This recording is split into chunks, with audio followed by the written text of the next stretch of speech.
Alright, kakati tuli mu mawulire ganaku nnyonnyo ddala.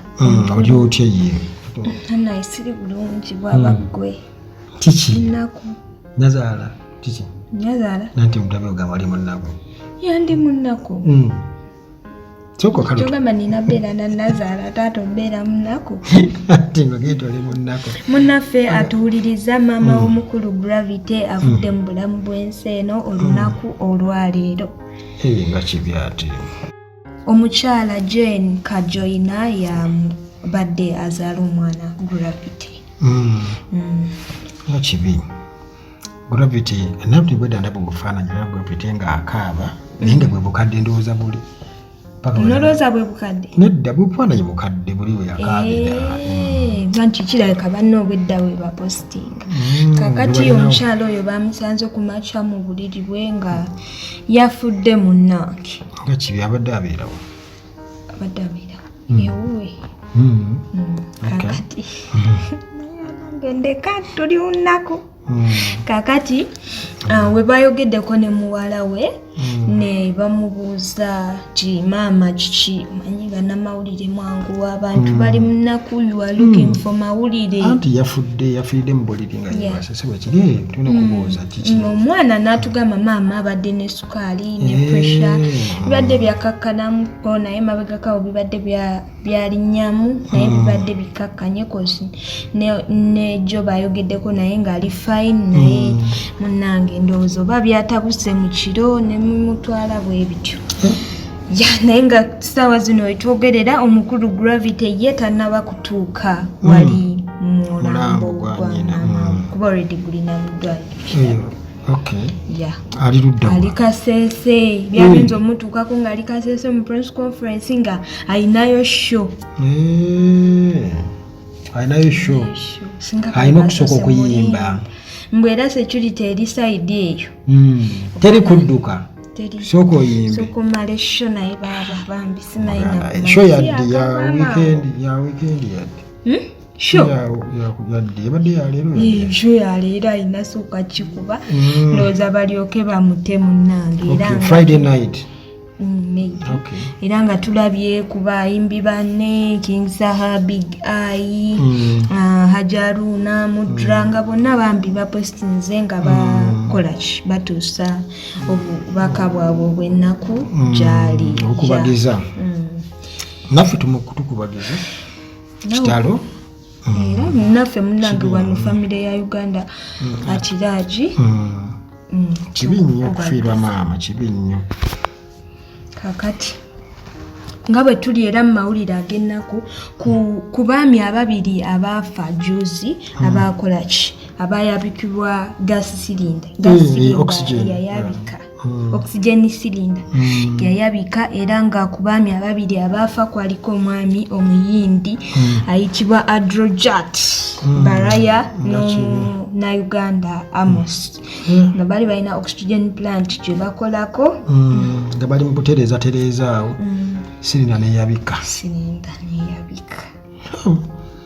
nga kibi nnyo bafiirawo mufo era nga SSP Luke Owesigire Deputy Police Relation Officer owe Kampala waneeno n'atutegeeza nti munnange atuusa okusaasira kwe eri famire era nga munnange bali mukola kunoonyereza okumanya ddala gaasi oyo yava ku ki kuyabika. Mawulire g'olina gannaku gasoza ne gattavayo ndowooza tubireeko naye era munnange nga bw'omanyi nti okufa kumu n'okuzaalibwa kumu kakati Pastor Jengo mwana w'omugenzi Pastor Igakyaliwo yabaddeko okusanyuka TV ku kasho ali ne Anatalia Ozi nze mbadde simanyi nti Jengo yawasa dda. Alina bufifi. Yawasa dda ne Jengo munnange ebintu abisirikira. Jengo twabadde tuli awo bakyayogerawo ne Natalia kumugamba congratulations on the baby. Pastor Jengo kama kuwa mukisa shewedde like interview ewedde tayagala bintu bino byogerako nti naye nga ffe twamaze obitegeera ate mukwano gwange abeereye Dubai kyetaaga ne muvoyisingiramu ne mugamba wairesi ani yali mukyala wa jjajja nze gaali oli mukwano gwange kakati omukulu Jengo okutuuka okubeera ku sheeyo babadde bamubuuza ku bino ebyapa nabbi omukazi bye yaliko awo katambi ke yafulumya nga alina byayogera ku mugenzi pasita Pastor Jengo n'atutegeeza n'agamba nti ebyo bo tebikyabaluma omuntu ogamba nti omugenzi yali mufere omugenzi yali musamize omugenzi yafa siriimu tebikyabali ababimanyira it's not a big deal so ne nabbi omukazi bye yayogedde tebibalya nnyo era n'atutegeeza nti ye talina beef nabbi omukazi babeeranga bombi era Magi Kayima si ye nabbi omukazi kubanga nabbi omukazi pastor ge yakiteekawo yasitinga bamaze okukolera kale akayimba aka nabbi omukazi okamanya fena ffe tumumanyi nga nabbi omukazi anti ke akayimba ako mwe bamuyitira erinnya lye yajjiramu ng'omuyimbi nabbi omukazi era nga bamuleese bwe batyo era nga bwe baba nga bafeera bali bafeera bombi kuba nzijukira olunaku pasita lwe yafa kyogamba yabyogera biba bituufu anti wuliriza nze kati nkubuulira kuba I know these people person era ntegereddewo wendetereyo kakati oli mu family anti wuliriza olunaku pasita lwe yafa omulambo gwe oli mu kyaki Kawaala ekiro ekyo Magi Kayima yajja najira mu kitiibwa kyo nabbi omukazi nzijukira n'atuula awo wansi ne bajja nga bakwata ku bigere bye bateekawo sente naye akavuyo akaali bwe baamaliriza gurupu ye ey'abakanyama be baayoola sente ne bagenda nazo twali tulowooza nti bazaaliza zirina kukola kuki waliyo naawe nze naliyo emmotoka ndibisanga kunyumiza bingi nnyo biri awo twali notandika okunyumiza olunaku lwe wasooka olaba pasita Iga nze kyenvudde nkugamba bwaga nti mufere nneewuunya nnyo kubanga pasita Iga yabeererawo nnyo Magi Kayima oyo kuva nga akyali muto nti bwe baayoola ssente bati kati kakunyumizeeyo kino kati tuba tukkirira tuti nali ne kojja Kyembowa mu kimotoka ye kiddabu kabini maze nali mpaakinze eri wala eri sajja eno kati Kimbowa abakira nga ntwalaako wali ne Magi Kayima nga bajja nabo bennyini batambula nga Kimbowa abatwalako era nga bakutte ssente nnyingi nnyo kati nze bwe ntegeerera tibaali baziyodde eri mu kyaki oba okitegeera kale kwegamba si naye si yatuukiridde bonna naye kyemmanyi nti pasita ge yabeererawo nnyo Magi Kayima yagamba yagambye ki yagambye ki Magi bamubeererawo kasita story ye wedde nze ndi ku mukulu Jengo gwatandise story endala gye nalabye ng'ayogera ng'agamba mbu ye talina siriimu bagugambye nti no ya siriimu biki yagambye nti ye talina siriimu anoonya musajja naye kakati bwe waba walina omusajja nga yalina siriimu nga teyakusiga siriimu ate kati gweoba ofaayo kyoba gwe teyakusiga siriimu ng'ogamba tolina siriimu anti teyaka yavuddewo okweyogerako nti talina siriimu lwansonga abantu bagamba nti omukulu pasita Iga yafa siriimu Magi si yabyogera kati of course Magi yabadde alina okujja okola ki anti kyeŋŋamba ate ogambye era okimanyi ennaku zino omuntu waafa abantu batandikirawo kasita tebaleeta nsonga y'amaanyi lwaki omuntu afudde omuntu atandikirawo oyo siriimu kati yali akimanyi nti gaatambulako ye munange kajja yeeyogereko kakati omukulu pasita Jengo we bamubuuziza gwe nga tetukulaba nnyo ng'okwatagana n'abapasita banno simaa waliwo conference y'abapasita gye baali baategeeka biki n'agamba nti nga tetukulaba nga mwoli nnyo ko omukulu Jengo nti nze obuzibu mmwe mumanyi nnyo bano bapasita abamanyikiddwa bano basenyonga baani obategedde n'agamba naye nze wansi wange kumpi waliyo like 100 pastors so nkwatagana n'abasumba abamu n'agamba naye bino ebyobufuzi ebyo ye tajja byesembereza ngeri gye kiri nti n'omugenzi era ye ajja sigala mu kiti ekyo twegamba kale ajja kuwagirira mulimunda agamba mbu pasita otandika okwenyigiramu ebyo soka owulirize manyi Musumba Iga bwe yafa Bobi Wine yagendayo kyemmanyi mwaliyo ne Bobi Wine nadda yagendayo nze teyaziika anti kugambe gye yagendayo kumaziika kugamba nti pasita bamuziika awo ku kyaki we bamuziika kakati nti yagenda ku mulamu gwasulawo abantu bali balina okukola ki tebamuziikirawo. Omwana ye bw'atyo bw'atugambye ne pasita Jenga asirika nnyo naye alimba. By the way, ku nsonga ezo ezajjengo ne bamugamba abantu bagamba otunze ebintu by'omugenzi obimazeewo. What is happening? Ko mukulu Jengo nti nze siina bintu bya taata binali ntunze. Ebintu bya taata byonna gyebiri. I don't know if gyebiri, but in the words of Jengo ebintu bya taatiwe gyebiri. Saagala kwogera bingi. Era tetuyogera kasita omukulu yagambye ebintu bya kitaawe gyebiri nyini ddala. Tugende mu maaso sirina getankulira mpolana za Jengo za Andrew. Era tutandika. Omukulu John Black naye yabaddeko awo kusanyuka TV ka interview ne bamubuuza otutegekerayo ddi ka konsati. Natugamba ka konsati mu Kalinde mu May 2025 na tanatubulira date but we waiting for it. Kinajjukirwa nti John Black yategeka concert mu 2019 n'akikuba ku Freedom City ng'atajjukira era yali yakajja. Ewe yatukuba bwabwabwa abantu ne babyagala nnyo. Kakati John Black kwe kumubuuza kuba heta baheta obagamba ki? Angamba baheta mu keeping on nga mu hatinga cause mwina energy gemu omuntu nga mumugira like abantu abakubuusabuusa basobola okukola kyokumotivatinga to do more. Take more energy.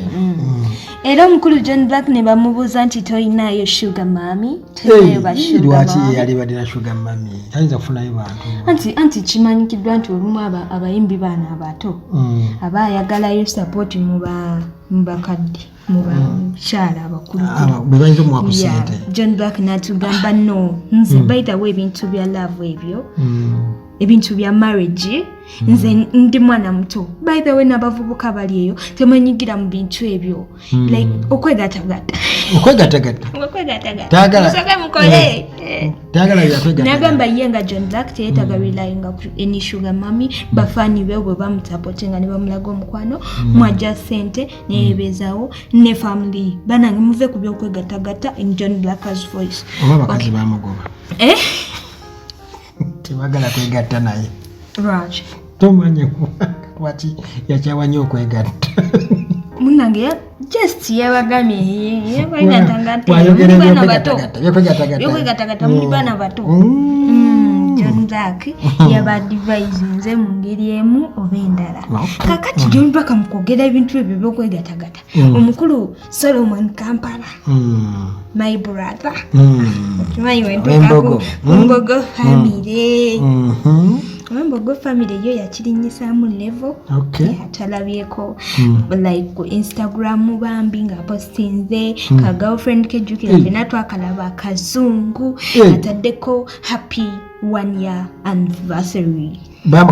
Simanyi oba Kampala and John Black Kampala and John Black kati John Black aja kuwa advice cheri Kampala okwegatagatta abawe musanga John Black ambi mubuusi bambi omukulu muganda wange Solomon nalaba wano ngaasibye enviiri ku social media enlows nga batandise mwana gwe tewalisibye enviiri bamotivators tewalisibye maama we n'abagamba mwana ge mumuveeko let him be kugambye okay. Omuwala Pretty Nicole manyi akyase nnyo ndowooza tetusobola mala kumawulire nga tetuyogedde ku Pretty Nicole. Pretty Nicole yeganidde ddala ebintu by'okuba mbu nga yeeryamu like yeetunda yabyeganye n'agamba era bw'obanga oli eyo ng'ogamba nti yatunda ekigambo come with evidence ataddewo 1M if you can. Pretty Nicole alina 1M gy'asooteekawo abikola umwana abera ku like advert alina sente abantu agesa abera ne sente katagadi bwe ina evidence jangu nana tutegeza ko nga bwe yakulira we yaliko church girl yakulirako mu church naye ndowooza we yakula life ne shankalana kati kitegeeza mbu ye teyeetundangako gwobo ino obukakafu bwewulira kati kankubulira ekino okimanyi nti nno abantu bangi abeetunda naye nga tebamanyi tebeetunda waliwo ababeera ku nguudo ne beerenga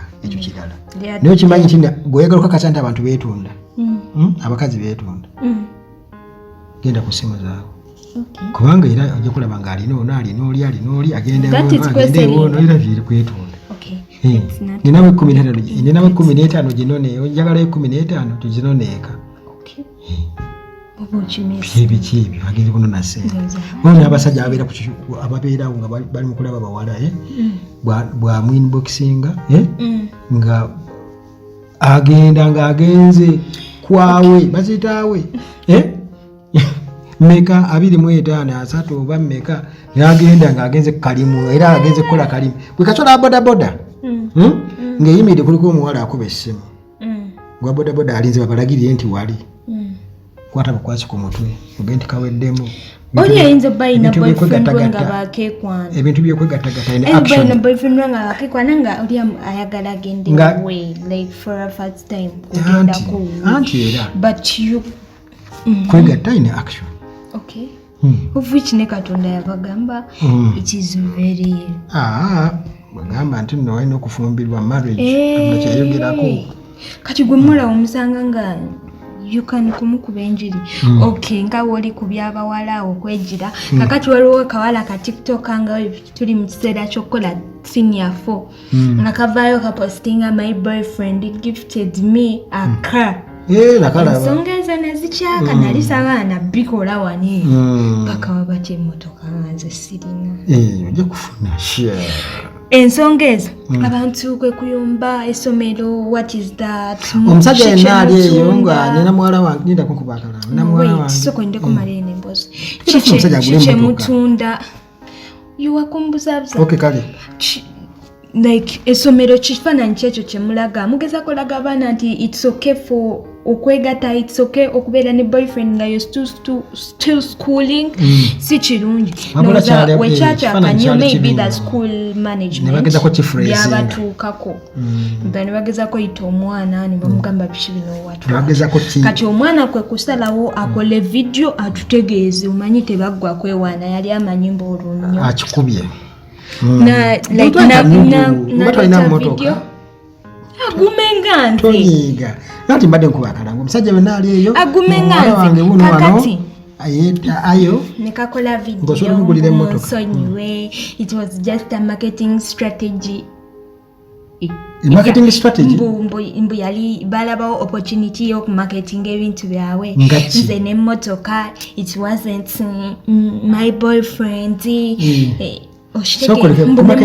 it was just like okubakalango kabatunda ezo emmotoka nga bayize ekintu ekikyamu kitatunda kubanga bananye Toyota emmotoka yali Mark X I think yali Mark X bwemba nzijukira nalabako ku paati yayo naye kati kyogamba nti beba marketinga Mark X emmotoka beba marketinga Toyota nga onabeera ne bondi nti Uganda at large motors bali nawe bakyogererako bali bwe bagireeta ababondi like video najako nga gayagamba tugiftinze omwana naye ng'ate ye ono mukwepostinga okweraga she was like my boyfriend gifted me tumala kwekoona era natugamba ti just emmotoka bagisneakinga in it was no like administration yali teri aware of it so temublaminga nnyo ssomero katukeakalankani nkamaleyo kubanga nze njagala bebajete emmotoka yo wano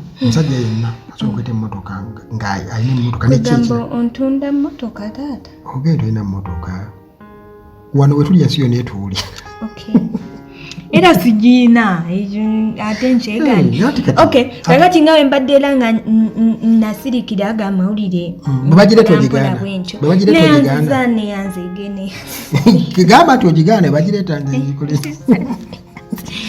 nakati jjukira ennaku zino waliwo era amawulire amalala gana gabadde gatredinga aga agi gwe bakola ki gwe basiba mukyala we yamulopa abadde nga akabasaya omwana ow'emyaka 14 nze byandibye okutegeera sokolabanga nagamba Uganda teraja eggulire lino tulinde beekube nga ffe tukola ki nga tuwuliriza nga tuwagira mweku mwekube nga sisetu naye kiki kati nzijukira ne juzi abakyala abasiraamu abakulira ebitongole mu Uganda muno bali awo nga bemulugunya biki waliwo ababagamba mu bisolvingire inside abalala bagamba no omwana she deserves justice kakati ensonga eno yaviira ddala ku video y'omukyala Ruth Kalibala je kuba ye yasooka okugafulumya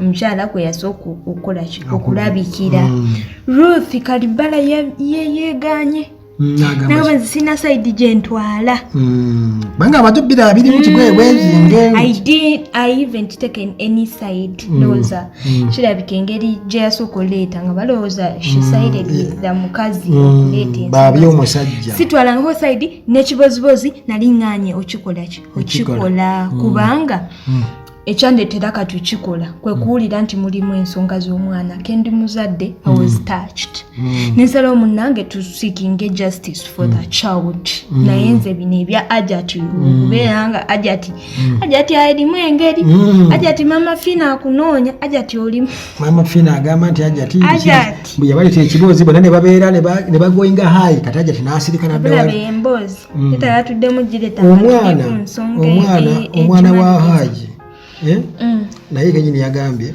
mbu maama yangamba nkole bino kwegamba embozi yebadde nze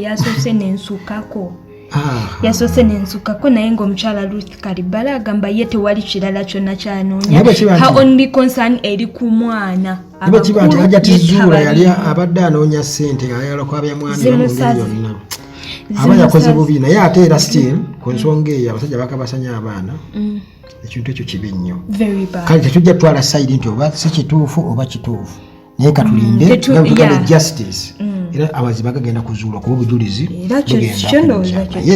kyemmanyi nti omuntu alina okwegendereza ennyo abakazi balina okwegendereza ennyo abasajja n'abasajja balina okwegendereza ennyo abaami kati ate n'abaana begendereza ennyo bazadde baabwe bonna bataata nedda kubanga najatizuula kati babaali ennaku zino waliwo very many stories eza violence ku baana but why juzi nalaba omwana bakuba omusumaali mu mutwe waliwo gwe bayingiza ekiti ate ani gwe bayingiza ekiti bange ensi ebadde ki anyway tugende ku birala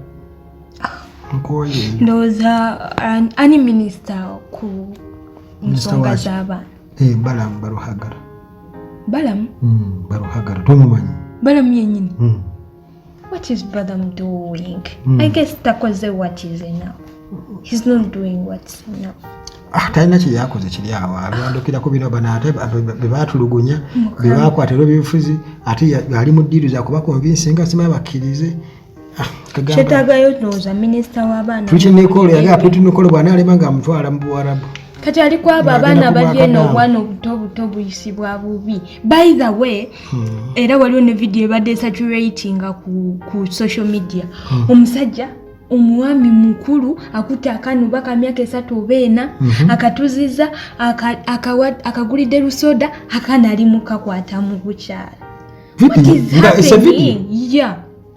a video ngani recording nange nanti kyenebuza osyumirira okya no recording such a moment omanyi olaba abantu ambakoze biragalaga that's what I can say bagane bali abikuba ne bataka kulya amayirungi oba amayirungi negatamiza amayirungi ne balanako kubanga banywa ebiyaga yenjaga bambi kakazi katu ne banywa n'omwenge guleetera abantu okukola kyokola ebintu ebitaba byalikoze naye kale kubanga Uganda etabuse kazi wowono bano nane nkusanga ng'okwatirira akaana kati ngaako nga ndi awo twajaganya okukwata ebifaananyi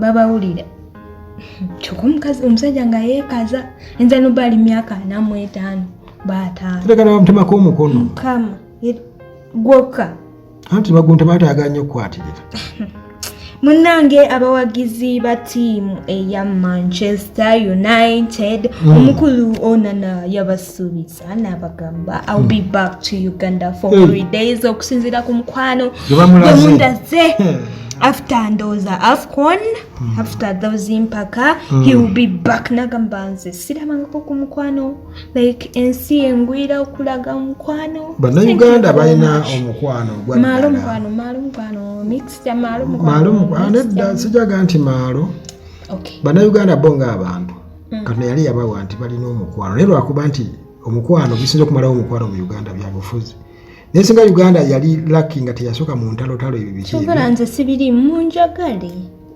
twogera kwesimbawo twagala kwesimbawo njagala by the way wesimbewo kuba president ekintu ng'ekyo twali kiyisizza waneno nakagamba emirundi emeka leka naawe omusajja yagamba nti entebe ye bweyogera ku kirala kyonna Uganda kidaki naye toyogera ku ntebe entebe emutabula maama nnyabo naye nga naali kyagadde nnyo nesimba president Uganda atulaje oyo nzokera ku kyolo ate gwe Uganda atulaje anti nzokera ku ki erinnya lyenji jala Bobi Wine alina manya abantu bazibu oyinza otuukayo nawe notandika kwekusa kane kusaki nga wawefa kuyita